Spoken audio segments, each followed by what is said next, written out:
In today's video, we're going to be looking at GNS, the huge lawsuit and a huge potential squeeze this week. And for MMTLP, we're going to be asking the question, can NBH follow the same pathway and get settlement for the shareholders? So before we get started, let's have a look at what's happening in the market. So from Yahoo Finance, we can see Wall Street strategics are saying the tech sell-off right now is a short-term blip and earnings bull case remains intact. And remember, on Friday, we did have a nice recovery in the markets.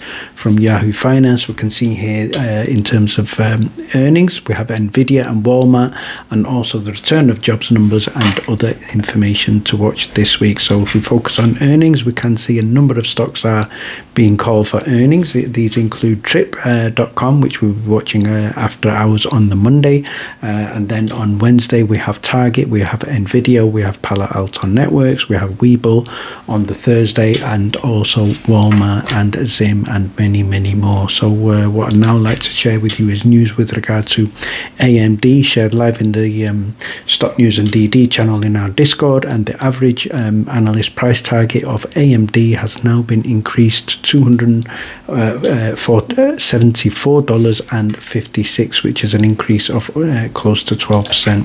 And what I'd now like to do is give a quick shout out to my positions on Savvy Trader. If you would like to get a copy of all my buy and sell alerts, you could go ahead and join. The link will be in the description below. I currently have 25 positions with the return over the previous year 2025 close to 36%. Let's now look at the symbol GNS, also known as Genius Group Limited. So we're going to start by having a look at a quick profile of the company. We can see here the company are a provider of entrepreneur education system business development tools, as well as management consultancy services for entrepreneurs and entrepreneur resource. And I think the company are also significantly now involved in the AI side of education. And we can see here in the recent news on the left-hand side, they've recently appointed Inspiral architects to lead the icon design of Genius City, and they've also completed agreements with a combined valuation of $14 million to launch Genius School and Genius City in Bali. So the company are certainly going far and above and beyond in terms of diversifying across the world as well. And we can also see here from Global Newswire, the company also is offering shareholders 10 cents per share Bitcoin loyalty payments for shared held in book entry. So I think GNS is certainly one of those companies that does prioritize the shareholders. So let's have a look at why we are looking at this as a potential big run for this week. So if we have a look at the chart for close of play on Friday, we can see it closed at 86 cents, which was up just close to 3% on the day. But what I would like to draw your attention to, that is the post market after hours price spike, which is over 50%, and I think this could be certainly a very interesting week for GNS. So let's now have a look at a post from Roger James Hamilton, and he states here in his post, with regard to the lawsuit, Genius Group Limited, a leading AI-powered Bitcoin-first education group, has filed a class action complaint in the U.S. District Court in the Southern District of New York, and this is against the defendants, which are Citadel Securities and Virtu Americas. Not really a surprise, and allegedly they've been engaged in a long-running market manipulation scheme that includes spoofing, includes naked short selling of the company's shares, and related acts in violation of various aspects of the SEC Act 1934. The company believes that the lawsuit is going to set a number of precedents. I certainly agree with that, and these are also going to be looking at taking action to recover damages caused due to the alleged market manipulation. In terms of a clarification of what we mean by spoofing, it's a manipulative and illegal trading practice that involves submitting and then cancelling buy or sell orders without any genuine intent to execute them. So probably easily described as close to fraudulent. So what we can see here in terms of further allegations from Roger's tweet, he states here that he's alleging that for a period of at least 3 years between April 12, 2022 and May the 30th, 2025, the defendants repeatedly entered thousands of spoofing trades designed to create the false impression that there was excess supply and excess volatility in the Genius stock. So the lawsuit is looking to seek the previously reported no less than $250 million in damages, and believe the actual damages to be far greater. So remember, the minimum they're looking for is $250 million, and some of the allegations include 98% of all trading days repeatedly entered spoofing trades designed to manipulate the price of the stock, and this was by the defendants. And the defendants also allegedly repeatedly build massive short positions throughout the off-exchange trading over a few trading days, and they were also allegedly engaged in significant naked short selling, and I would say that it is probably many other stocks as well. So let's now get on to why this is drawing attention. And what Antonio has posted here is the buzz around the GNS stock is notably high on Reddit and StockTwits right now, and discussions have spiked over the previous 48 hours, largely fueled by the company's recent federal class action lawsuit, and heavily shorted names could get a big boost next week in his opinion. So let's see how that plays out.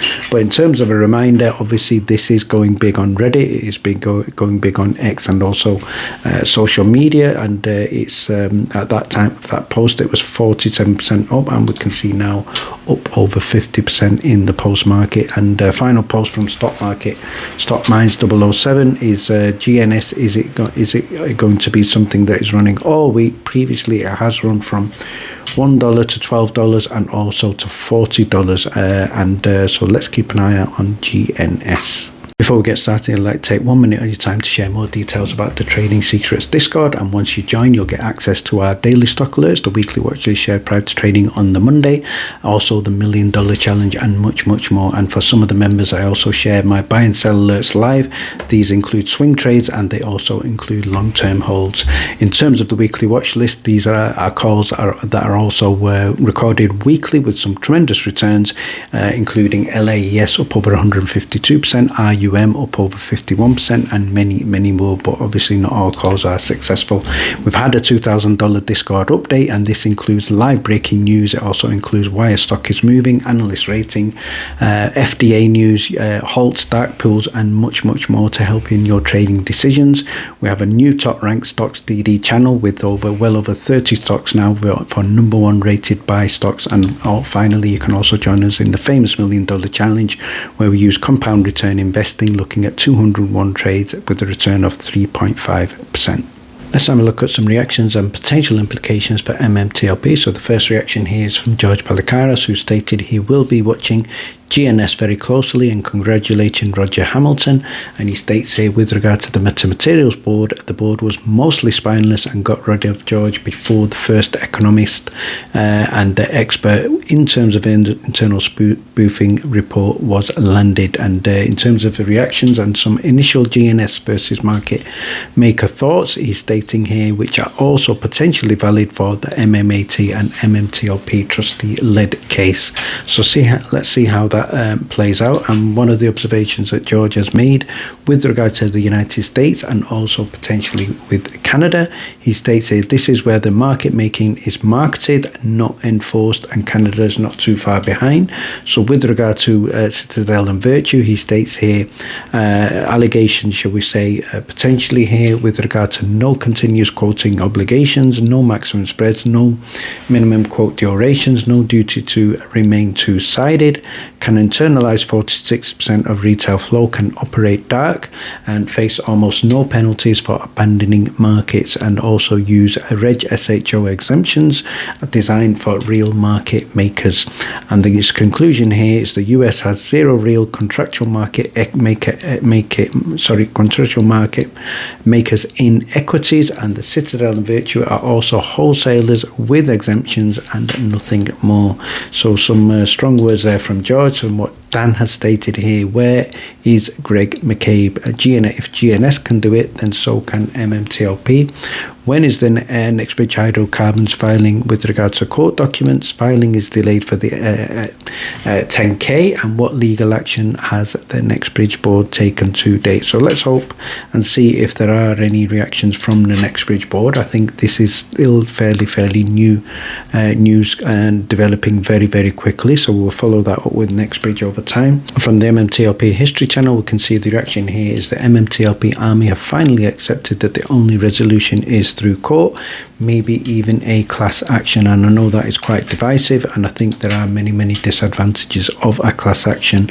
Mostly that is that the lawyers take almost all of the cash and there is hardly anything left for the shareholders. So what Travis has stated here is Citadel and Virtu are effed on the GNS case because this is also tied to the MMTLP case, and he's done some research on this and stated here, court may deny a motion to quash Rule 2004 if the requesting party demonstrate good cause. So legal reasons for denial, it could be improper purpose and also no good cause shown. And he states here, Citadel and Virtue is claiming that this is irrelevant, but according to this rule, the court can deny a motion to quash the party issuing the subpoena case, and this is showing that the good cause relevant to the case. So obviously I think it seems to be quite bullish here for the MMTLP situation. And finally, Travis also goes on to say the smoking gun GNS and MMTLP court cases is discovery. On MMTLP case, they have head start with the subpoenas on Citadel and Virtue, and now both of them are going to look at for a motion to quash, and the judge may not grant this with regard to duplicate data, and that being a stupid reason. So I think this is going to play out very interestingly indeed, and we will keep an eye out on this. And finally, if you would like to join us in our Discord, get a copy of the weekly watch list as well as our daily stock alerts. Details are in the description below. Thank you very much for watching. Please stay tuned.